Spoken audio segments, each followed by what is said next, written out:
Hello and welcome back to my channel. My name is Hannah, homeschool mom of 4 children ages 10, 8, 4, and 1 years old. I'm so glad that you have joined me today to unbox some homeschool curriculum. So we're going to call this Homeschool Haul Part 2 because a few months ago I shared with you my Homeschool Haul Part 1, which I will link in the description down below, but we have made some shifts for the upcoming homeschool year, and I have made some decisions in the past 6 to 8 weeks of things that we're going to do a little bit differently than I planned originally.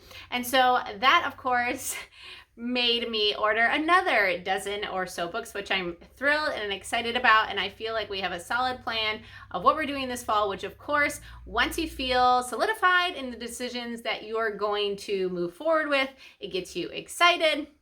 So how many of you guys are just excited for a new year? And if you're still looking for some ideas, then I hope that this video will be valuable. And this is kind of kickstarting my curriculum videos that will be coming over the next few weeks, just sharing what we're doing as a family, what I'm doing with each child individually, and just our plan in general.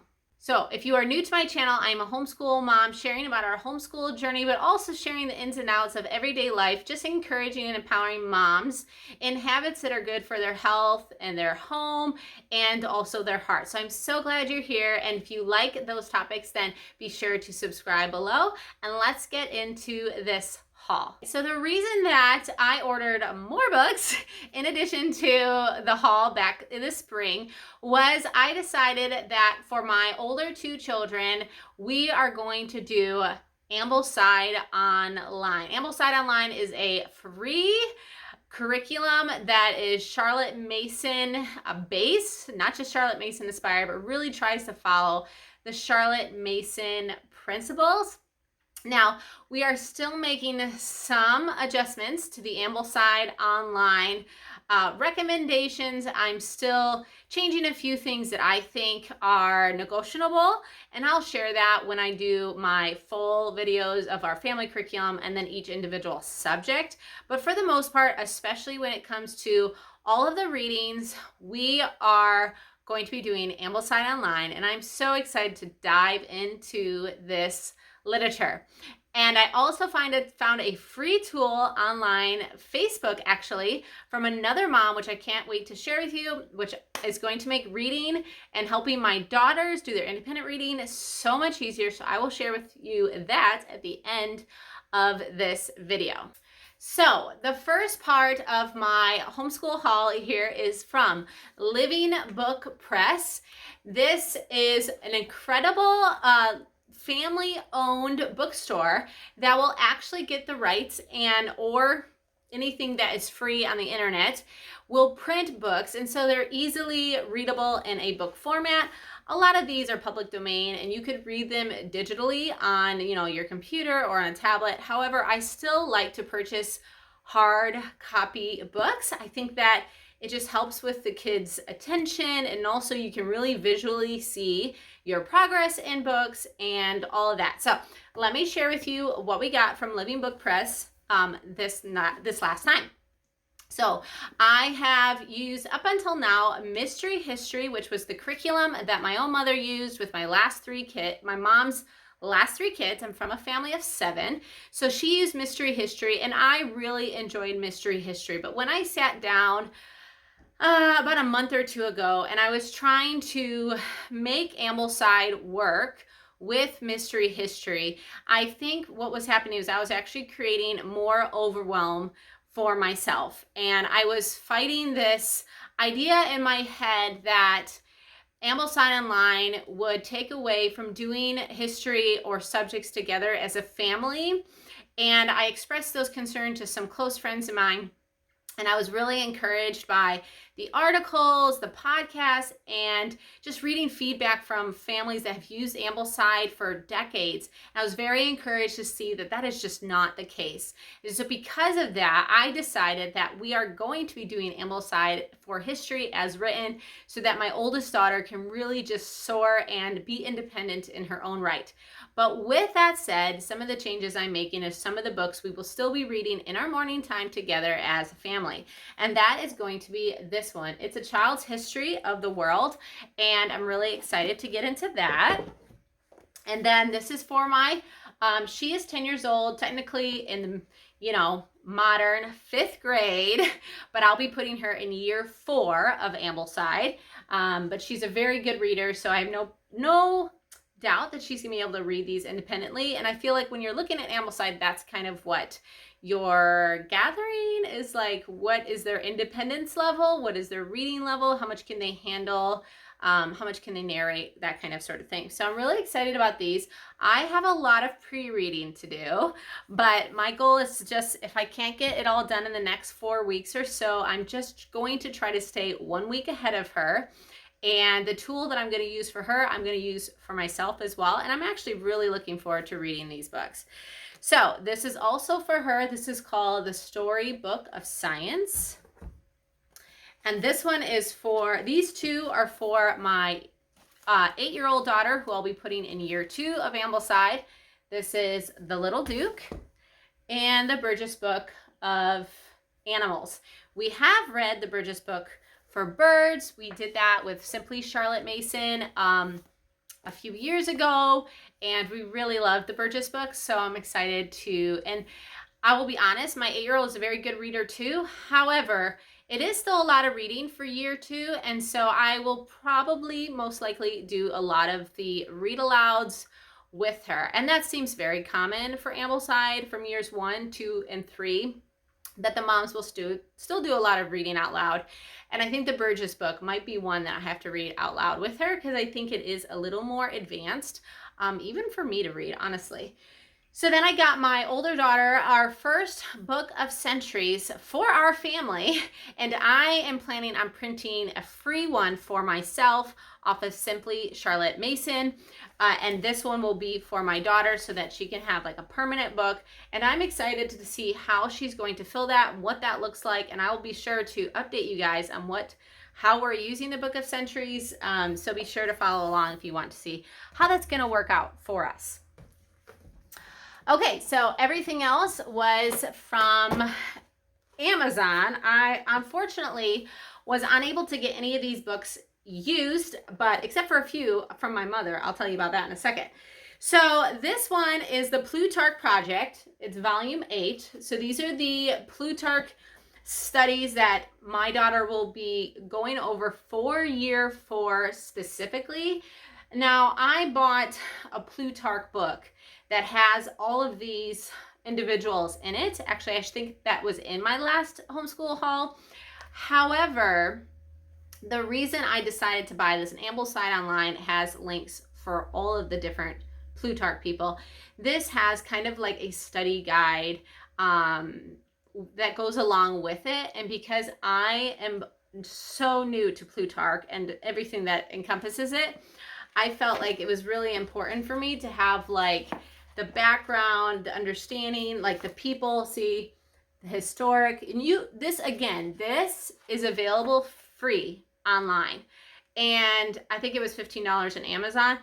But I just know, I don't know about you guys, but I know that my daughter, like, she can't just sit there on a tablet or a laptop and read on a screen for like 20 minutes. I think that would really bug her, hurt her eyes. And so I decided it was worth the investment for me, since I have decided to go Ambleside Online and study Plutarch with all of my 4 children, her being my oldest, that I would go ahead and invest in the book. Then it's easy for both of us to understand Plutarch. So I'm a little intimidated by this topic. I'm not going to lie. I just am a little intimidated. So if you have any experience with Plutarch or any thoughts about it, let me know down below, and I'll let you know how that goes while I'm doing my pre-reading. So this is Trial and Triumph, which is stories of martyrs or important people in Christian history. And as Christians, I feel like this is going to be really important for us to have like in our history. Now, with Trial and Triumph, you start reading these out loud from year 1, year 2, year 3, and then year 4. By year 4, they're reading them independently. I think I'm still going to have my oldest daughter read some independently, but I'm going to kind of play this one by ear with the first term. I'm going to include this in our morning basket and just see how it feels, because you only have to read one of these like once every 3 weeks. It's not even like a daily thing. It's like one hero every 3 weeks, or not hero, but person. So we'll see how that goes, because I'd love for us to do that. But one of the reasons I decided to switch to the Ambleside instead of doing more simply Charlotte Mason family style is I did notice that the girls, trying to have them both narrate, even if I would do the oldest one first and then the younger one, or I tried the younger one first and then the older one, I feel like either whoever went first, the other one would kind of copycat. So I didn't really understand if they were listening or they were just copycatting their sister. And then I also think it took away, almost like they were competing with each other. So I think that one of the pros of doing independent reading is they're going to have their own independent narrations as well. So this one is for my older daughter. This is Answering the Cry of Freedom, and I think she's going to be reading this over the course of term 1 and then a little bit of term 2. So I'm excited about this book. I had never even heard of it. And she'll also be reading this one, Poor Richard. And one of the things that Ambleside does is you're going to be reading biographies. And I think that they read one per term, or definitely when they get older, but this one might be, I think, drawn out. And so I think that's really great, because it's not like you're reading historical fact, not fiction, right? However, when you read it in a story format, I know me personally, and I don't know what your experience is, but whenever I read about a character and I read it in terms of a story, I think that the information settles in much better and much deeper, and your perspective and all of it is just more genuine. And so I'm excited about that she's going to dive in. And you know, my 10-year-old saw all these books coming in, and we've been picking out, and I've been showing her everything she's going to be reading for term 1, because we start in a couple weeks.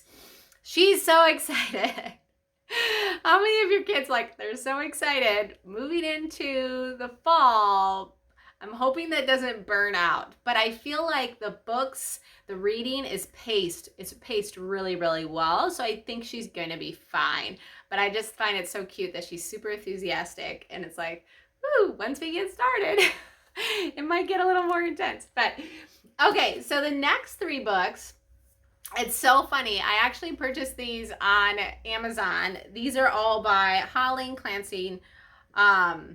It's The Men of the Mississippi, which I think is for year 4, Tree in the Trail, and then Paddle to the Sea. I think this is year 1, year 2, and then year 4. I don't remember. So I had purchased these on Amazon, and then my mom came over, and she was like, I just saw that you purchased those. And I was like, yeah, you know, what about it? They're for the girls, they're for school. She goes, I own those. Oh, fantastic. You know, I had no idea. And it's like, it's one of those things, for those that are new here, I was homeschooled. My mom had 7 children. I keep telling her I'm going to have her on this channel and interview her or something. But she had 7 children. So of course she owns a lot of these books, even though she didn't know about Charlotte Mason or anything like that. What she did was really encourage us to read a lot of fine, good literature. And I think she did My Father's World, which is another curriculum, and I believe it's literature based, and she used My Father's World for a few years with my younger brothers. And so I think that's when she accumulated all of these fantastic books. So anyway, so I'm returning mine, and she's gonna hunt down and give me hers, so I feel like I'm winning. Amazing. So let me show you that tool for helping your kids keep track of their reading. Okay, so sometimes scrolling Facebook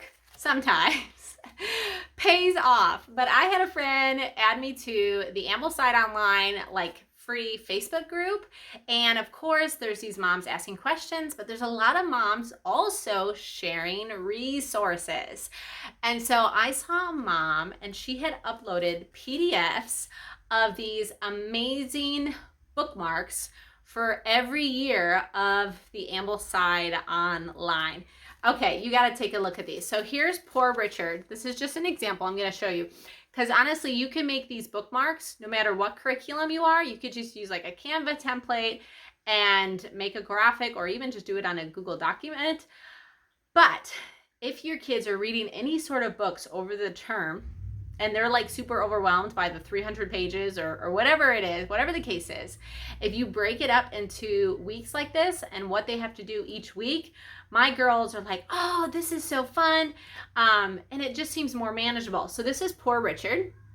And so she even says this is year 4, week 1, pages 11 through 23. And it goes through all of the weeks. And then sometimes, so here's Answering the Cry for Freedom, year 4.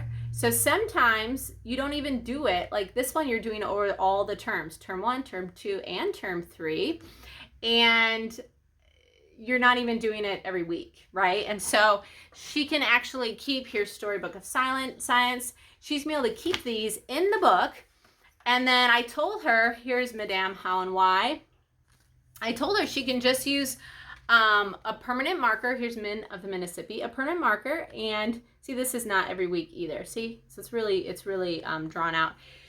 She can use a permanent marker and check them off when she's done. So if you're not on Facebook, if you are, I will link that Facebook group down below, and you can just search bookmarks and they're all going to populate.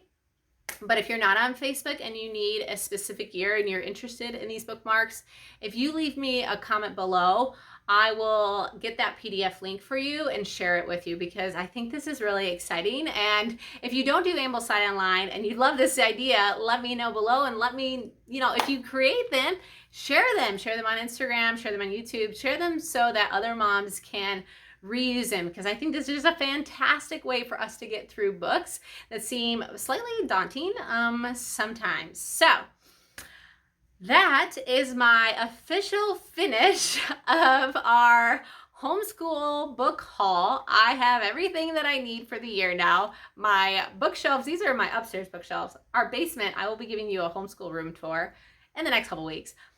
I'm going to need more book room, like every other single homeschool mom out there. But it's such a good feeling, right? It's such a good feeling.